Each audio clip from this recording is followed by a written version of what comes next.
All right. Thank you, Christy, and good morning to everyone. It is a pleasure to be with you today and talk to you a little bit about carbon markets and climate smart agriculture and some of the activities that are going on there. I'm going to start today and focus on some of the issues that are happening in Washington, D.C. And after that, then I'll turn it over to Jesse to kind of go into a bit more detail about carbon markets and some of the various initiatives and issues that are there. So I will let Jesse advance to the slide. And Jesse, if you'll jump to the next slide. And as you all know, if you've been watching the news and following what's going on in Washington, under President Biden's administration, there's a lot of activities going on around carbon markets, climate smart agriculture. I'm going to focus on kind of two main arenas in which that activity is occurring. One is initiatives that have been undertaken by USDA. And then the second area will be to talk about some of the legislation that's being debated and under development within Congress. So we'll start with USDA, and we can jump to the next slide, Jesse. And we'll first start with a recent activity by USDA, and that is a request for information that they have published. And they published that in the Federal Register back on September 30th. And it was really a next step in USDA's efforts to address climate change. And this RFI, or request for information, is seeking to inform USDA about how they structure what they have referred to as the Climate Smart Agriculture and Forestry Partnership Program. So they are seeking feedback within this RFI on actions that USDA can take to expand the use of climate smart farming practices. They also, in this 3 or 4 page Federal Register notice, introduced the term climate smart commodity, and they define that as an ag commodity that is produced using farming practices that reduce greenhouse gas emissions or sequester carbon. One thing that a concept that they mention several times within this request for information is the fact that they believe this initiative on climate smart agriculture is important in securing markets for U.S. agricultural commodities. So they do see this as a market access issue in one way, or ways to build demand for these climate smart commodities. The deadline is a fairly tight deadline for submitting comments to USDA, November 1, and they want those comments to address various priorities and program design. You can jump to the next slide, Jesse. They do note several barriers to what they consider to be barriers to entry for climate smart commodities or climate smart agriculture. And I think some of these you'll probably hear amplified when Jesse talks about some of the ongoing initiatives, but USDA identified that there's a lack of standard definitions of climate smart commodities, no clear standards for measurement of climate benefits or the practices within these partnership programs. They raised the potential for double counting of benefits. Also note there can be some high transaction cost, lack of supply chain traceability, and also high risk of market entry. So a number of barriers, and I think they're hoping that the comments that are submitted within this RFI can help give ways to address some of those barriers. Next slide, Jesse. I will say once the comments are received on November 1, USDA has indicated they expect to move relatively quickly in kind of the next steps in this process. And really the RFI is to identify some of the ways that climate smart agriculture should be structured. But then after that, they will make a notice of available funds and then look to identify some partnerships that can be done between USDA and either public or private entities that could work together to try to foster climate smart agriculture practices, develop partnerships that could hope to expand some of these practices among growers. So I think they're looking for ways that they can convey benefits to the grower in order to adopt these practices. We expect those partnerships to be identified sometime in the early part of next year in 2022. I will say that we are working now to submit comments by the November deadline, looking for ways that we can have cotton participation in some type of partnership.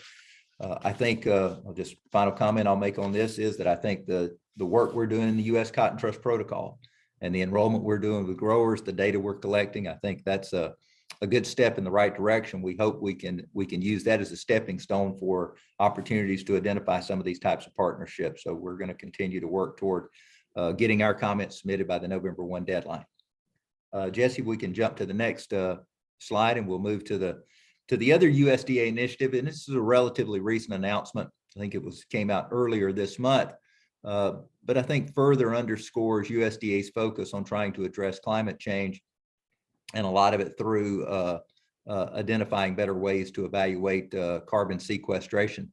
They announced $10 million in funding for a new initiative to sample, measure, and monitor soil carbon on existing CRP acres. And again, they're trying to better quantify the climate outcomes of the program. They're implementing that this fall, focused right now on perennial grasses, trees, and wetlands. But a key emphasis of this initiative is really to help USDA improve the models that they use to simulate the movement of carbon and nitrogen through ag systems. So I do think they're trying to figure out a way to collect data to make those models better, strengthen the tools that they're using to evaluate carbon sequestration and greenhouse gas emissions. And I would say, I think they recognize that there needs to be some improvement in the models that are used in terms of measuring some of these outcomes.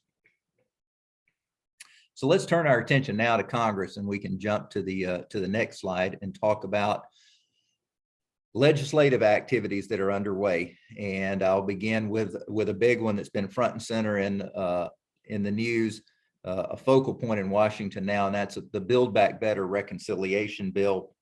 And this is certainly much larger than the ag piece that is included. It is as it's been proposed right now, a $3.5 trillion spending bill. I think it's seen as by many as a cornerstone of President Biden's domestic agenda. You're kind of well aware of the discussion that's going on within congressional leadership about what the size of the program should be, or the size of the overall bill should be, and how it should move forward. But let's focus on what's in it for agriculture. And there is, in the current version, $28 billion in conservation program funding that would be focused on climate smart agriculture.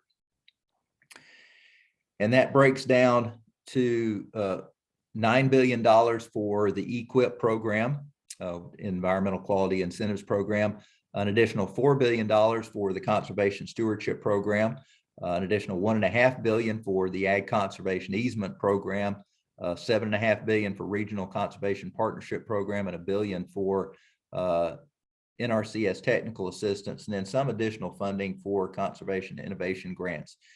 And essentially, these are existing working lands programs administered by NRCS. We have heavy participation, particularly in the EQIP and the CSP programs across the Cotton Belt. This would be a significant increase in funding relative to what was authorized in the 2018 Farm Bill. This would be funding over about a 10-year baseline. So when these budget scores are put together, it would be a 10-year score. So it'd be some discretion to USDA as to actually how those monies were distributed. But just be aware, if this moves forward, there is a lot of additional funding in there. Next slide, Jesse. Also, there's $5 billion in funding that would go to FSA for cover crop program. That would be $25 per acre for planting cover crops and up to 1,000 acres per producer. $5 per acre landowner incentive payment to incentivize landowners to plant cover crops on rented land. And if you recall, earlier this year, USDA implemented, I think it was a $5 payment that was essentially a reduction in crop insurance premiums for the use of cover crops. I mentioned this earlier, a lot of work left to be done in Congress to try to find a way forward on this type of package. Congressional leadership talked about a deadline of end of October. I think we expect that to probably slip into at least November as negotiations continue on how to reduce the overall cost of the package, from probably getting it down into somewhere in the $1.5 to $2 trillion range, and then to what extent that affects that $28 billion if they have to reduce the overall price tag remains to be seen. So stay tuned on that front. Next slide, Jesse. The other activity within Congress is the Growing Climate Solutions Act that was passed by the Senate in June by a vote of 92-8, so it had overwhelming bipartisan support.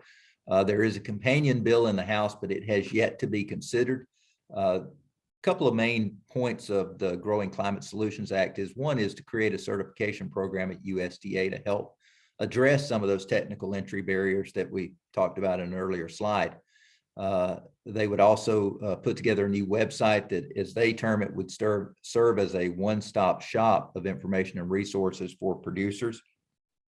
It would also focus on providing producers with information on qualified technical assistance providers, as well as credit protocol verifiers. So a big part of this is try to bring some structure to carbon markets and carbon activities. It would also create an advisory council that would be scientists, ag experts, and producers, with more than half the makeup be by ag producers. I think it's still possible that it could be marked up by the House Ag Committee this fall. They've delayed that markup once already. It's still a bit of a contentious issue with some Republicans. So we'll have to see what the path forward here is on this, and whether or not this happens within this calendar year or not. So next slide, Jesse. I'll just wrap up my comments to say stay tuned for a busy 2022. USDA will wrap up their request for information, so they will be implementing those partnerships next year. The other areas, such as potential expanding conservation programs, that's going to need congressional action, but if they're able to move forward on either of those, then we could see USDA more active in expanding conservation enrollment, as well as creating those standards and certifications for carbon markets.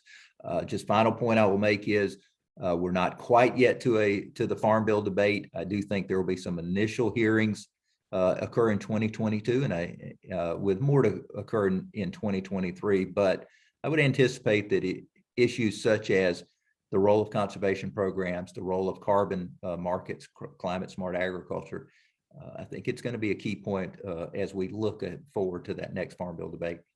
So look forward to questions when we have a chance. And Jesse, I will stop there and now turn it over to you.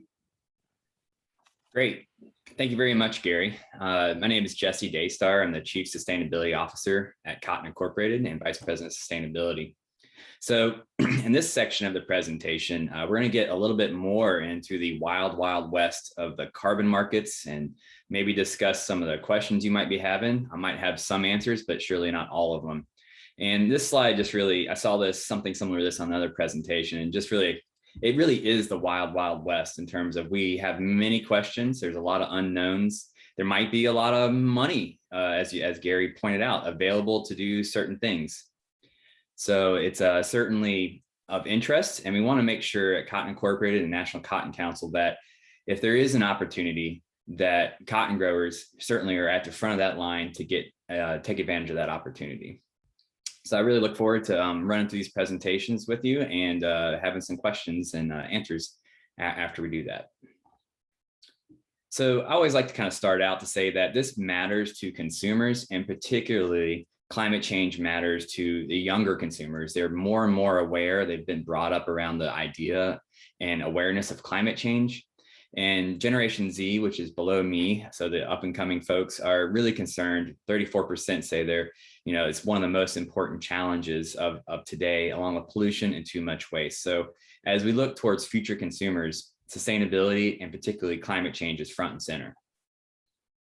A recent IPCC report in 2021 was released, further underscoring the importance of taking action against climate change and what are the dire effects of maybe going past 1.5 degrees Celsius temperature rise and up to 4. And it really shows the things that we're going to be facing, changing weather patterns, definitely increased temperature, along with sea rise and other concerns. So the science is evolving and pointing towards a future that could be rather problematic if we don't take action. So particularly for cotton growers who rely on that water source as rain, if things start to change, that's not going to be, it's going to be hard to accommodate that. So resilience is certainly something to think about too, and adaptation.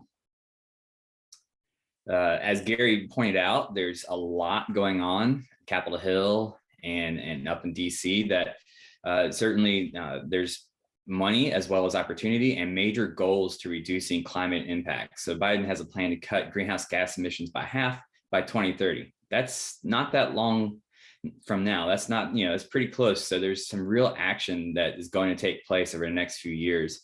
And they are looking towards agriculture as a key player in this, as a way to not only reduce the emissions, say from fertilizers, but also an opportunity to pull carbon back into the ground to erase, say, me driving around. You can erase that by pulling into the ground carbon emissions and storing it. So there's sort of a twofold opportunity here for cotton growers, whereas many industries, they can only reduce, but they cannot capture carbon.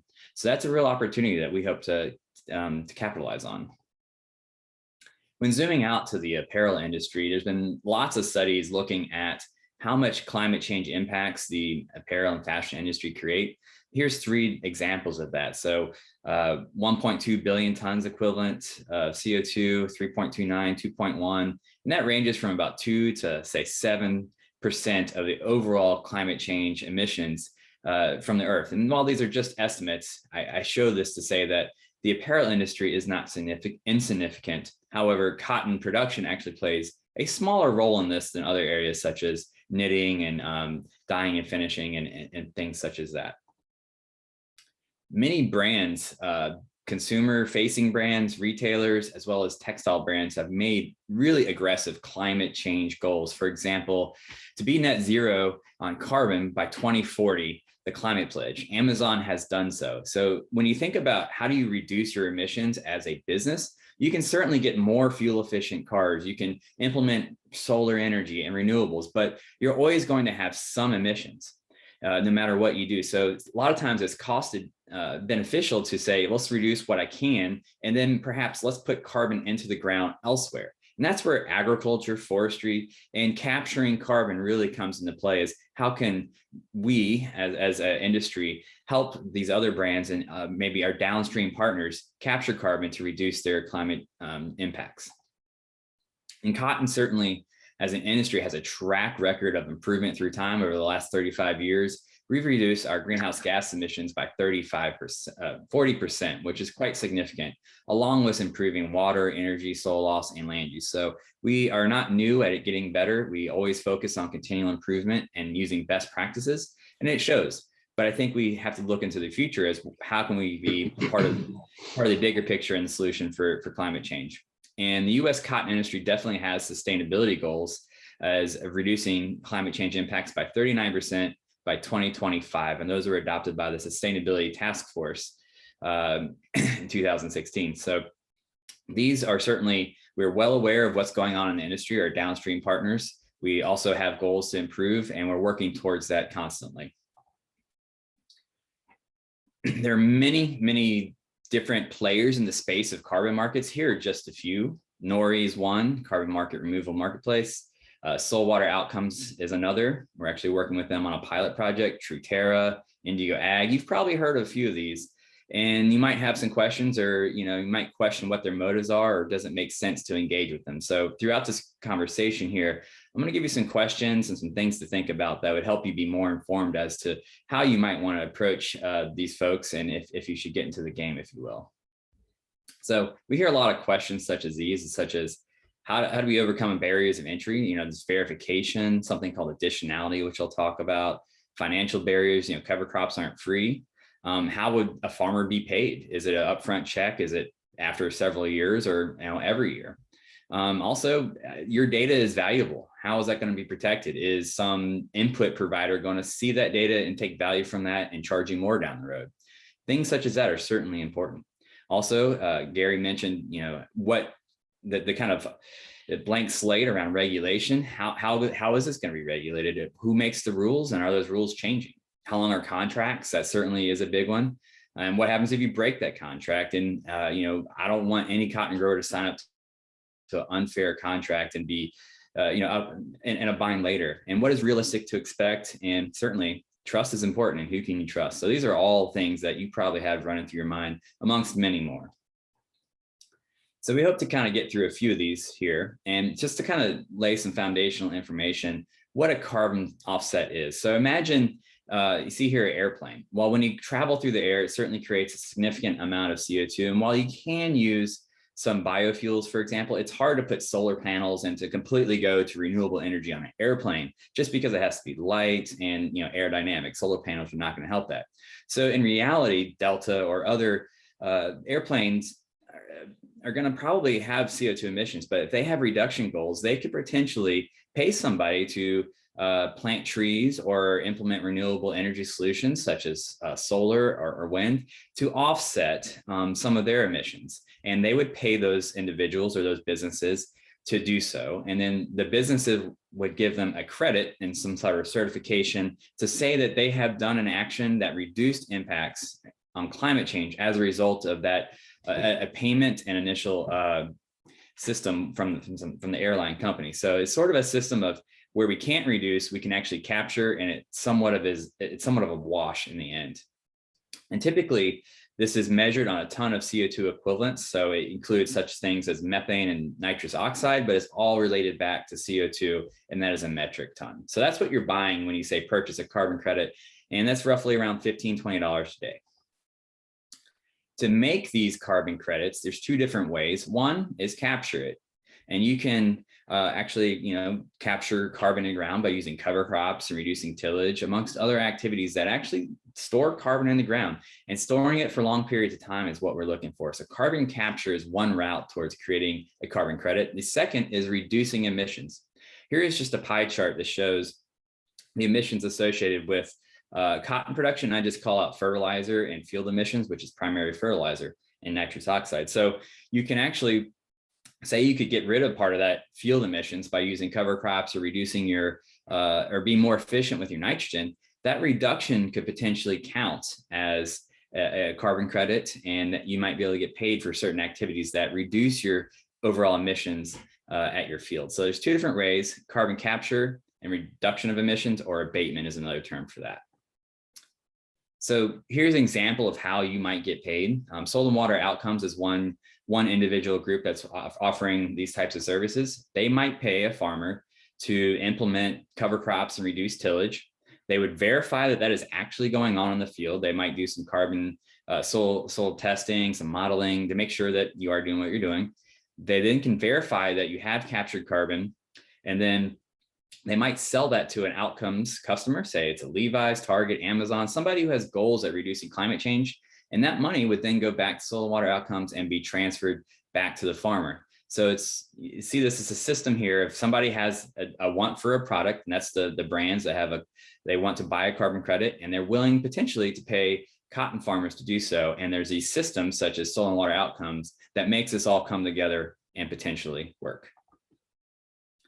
So the intended outcomes certainly are to promote healthy soils, that's front and center, maintain ecosystem functions, manage climate change emissions, that's definitely there, reducing emissions, moving past emissions, both important. Also additional benefits to society around water quality, water conservation, biodiversity, pollinator wildlife habitat, and certainly I think really important to cotton growers, diversified revenue streams. It sure would be nice if you had a second or third or fourth product to sell that would maybe give you more financial stability and help offset some of the other investments.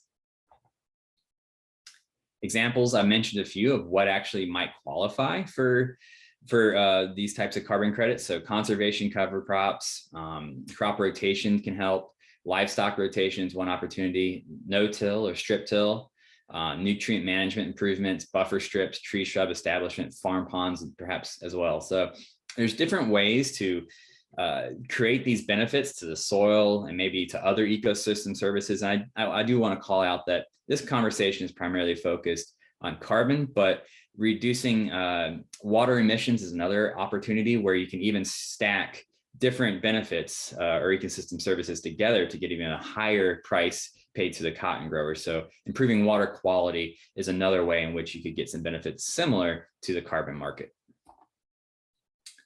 There's a lot of information on this slide, and there's a lot of information you might want to consider when you're thinking about, do I want to go with a soil and water outcomes or indigo ag? There's a lot of information, and this is actually a handout that I saw that captured it in a grid form pretty well. And we're going to go through some of the most important data points and explain a little bit more about that in the next few slides, such as payment schedule. We're going to go through and kind of break this down and give you some information that might be helpful. We can also provide this at a later time to anybody who wants to see this in detail. So payment schedule, that certainly is important, as well as contract length. How long are you going to be locked into something? So it certainly is variable by different companies you're going to go with, say Nori or Indigo Ag, as you can see down here. I've listed what they have for contract length. For example, Indigo Ag is 5 years, where Nori is another company, and it's 10 years. So it really matters, as to the contract, and it's really important that you look at that. Also, when do you get paid? Is it maybe soil and water outcomes? It's 50-50. You get paid up front, half, and then half when you're finished. And the contract is 1 year. So it certainly, there's different opportunities, and they look differently, and different payments for each and different requirements. So certainly long contracts can be risky, and that's something to think about. And I also really highly encourage qualified legal advice when considering signing a carbon contract. These things are complicated. You definitely want to get a lawyer or somebody who really knows contracts to look at these. We don't want you signing up to something you might regret later. So it's important that you pay attention to that. Another key term is additionality. And while I've been in the carbon industry for a while, that, it's kind of burned into my brain, but most folks have not maybe heard that. And that really comes down to when I say a Levi's pays the soil and water outcomes to give money to a cotton grower to do something, it has to be something new.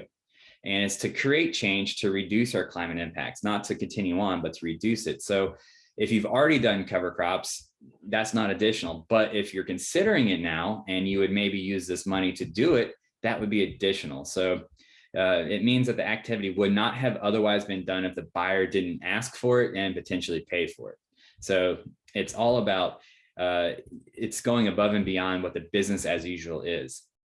So if everybody in your area uses cover crops and you do too, and it just makes sense financially, that might not be uncommon, as the second bullet indicates. But if you're one of the few leaders and you start to do this, it could be considered uncommon. So there is some advantage to being a little bit of a leader here, but maybe not too much in terms of, getting out there and doing it kind of early and taking advantage of this financial opportunity.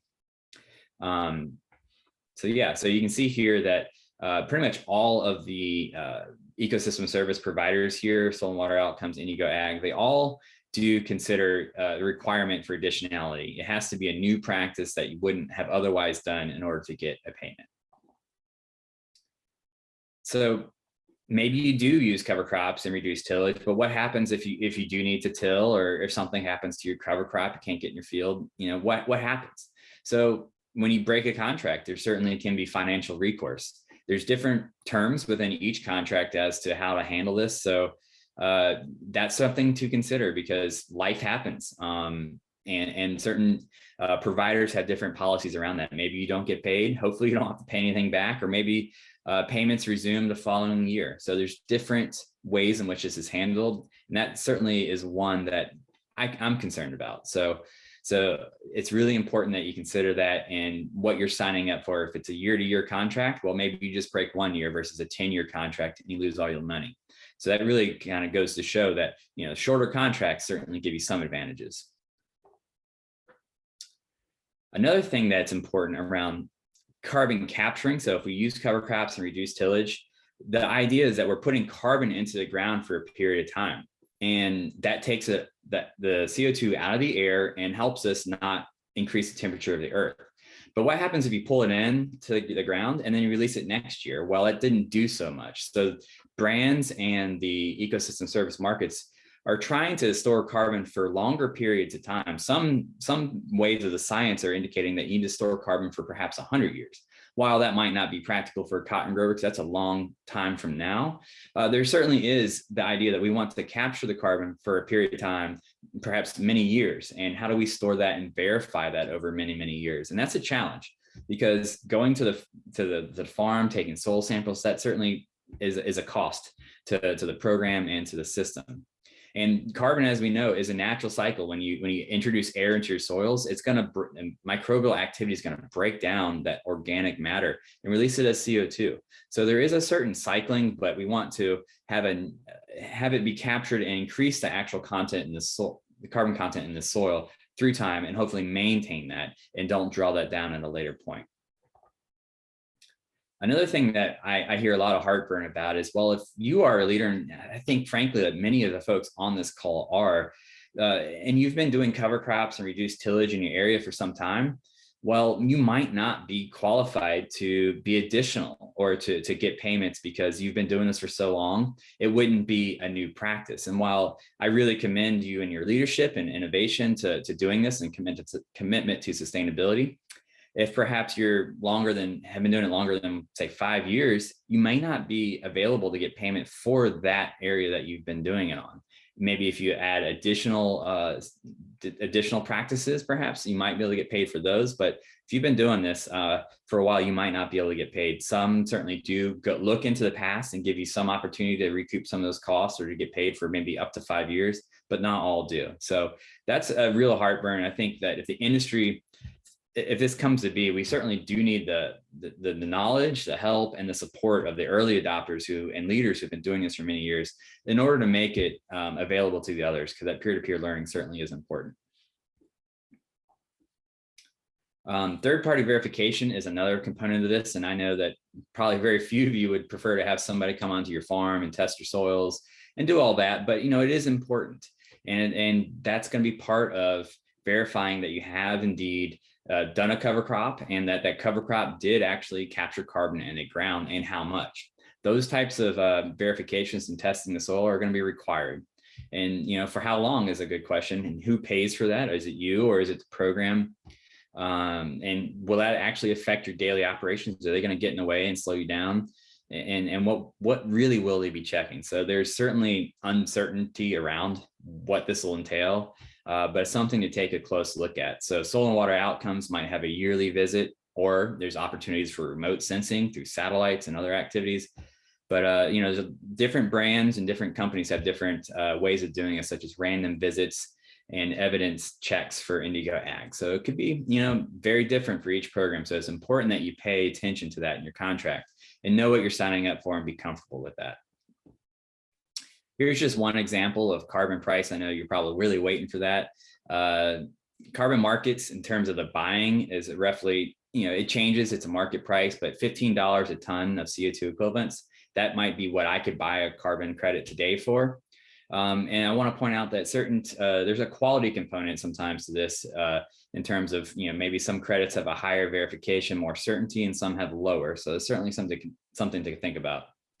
And there's different ways in which programs pay. Sometimes it's outcome. So that would mean how much carbon did you actually capture in the ground? And we're going to pay you for that many tons of carbon.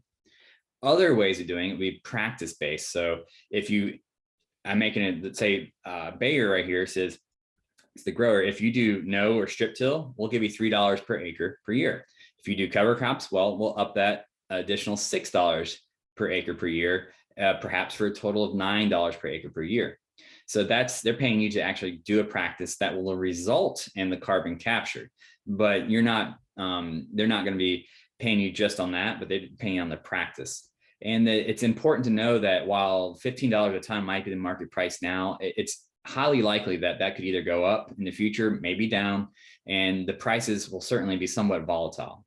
Some programs such as Bayer, they want to reconsider the payments whenever these prices do change, but it's something to consider that if you lock in at a low price now, you might be missing a later opportunity to get the higher price and to make more money off of your practices. So definitely something to consider in locking in at a certain price.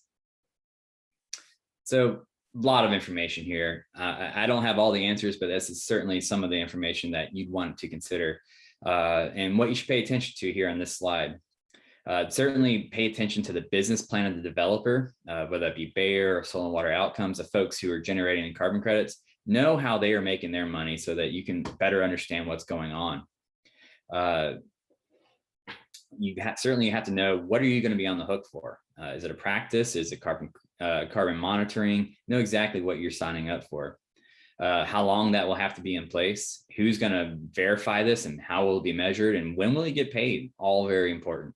What happens if you have to till, or to maybe kill those cover crops, or what happens when you might have to do something just to continue to growing? Because first and foremost, you got to grow cotton or your other crops. So know what happens if you break that contract, what data is requirement, and just overall contract terms are very important. So certainly there's a lot of information going on around this, and you might have been doing cover crops and you might be interested in doing more. And I think that that's a good thing, but there's an opportunity here. And certainly we're looking at that through the lens of the Cotton Trust Protocol, which is the flagship sustainability program for the cotton industry, particularly in the United States. And we're right now looking at, well, what data does the US Cotton Trust Protocol already collect that might be useful in getting into these carbon markets? And it turns out that much of the data that we collect in the US Cotton Trust Protocol is very relevant and might meet up to 80% of the data needs for these programs. So we're exploring right now as to how, if you're in the protocol, how could we take that one step further? What would that look like to give the grower an opportunity to engage in one of these programs, not having to re-enter data, and to maybe get some payments for implementing new cover crops or reducing tillage. So we're really exploring this to really save you time, make sure that you have the opportunity from a financial perspective, and to get paid for these practices that really are innovative and showing your leadership in sustainability.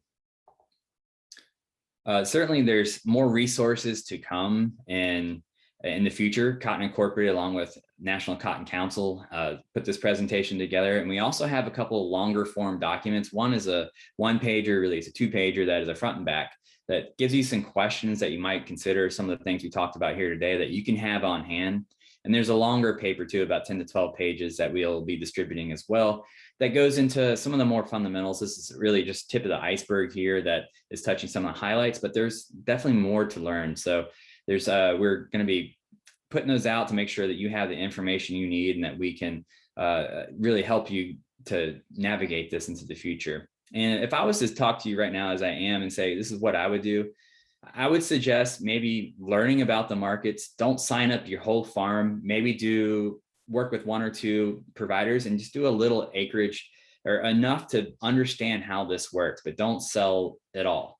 I think if you're collecting your data, I think that's a really good idea. Joining the Cotton Trust Protocol and having that information, also a really good idea for a variety of reasons. But being informed, learning, seeing what's out there, trying it on a select part of your farm is important, but not doing the whole thing too early, because I think that you might miss some opportunities if you did so.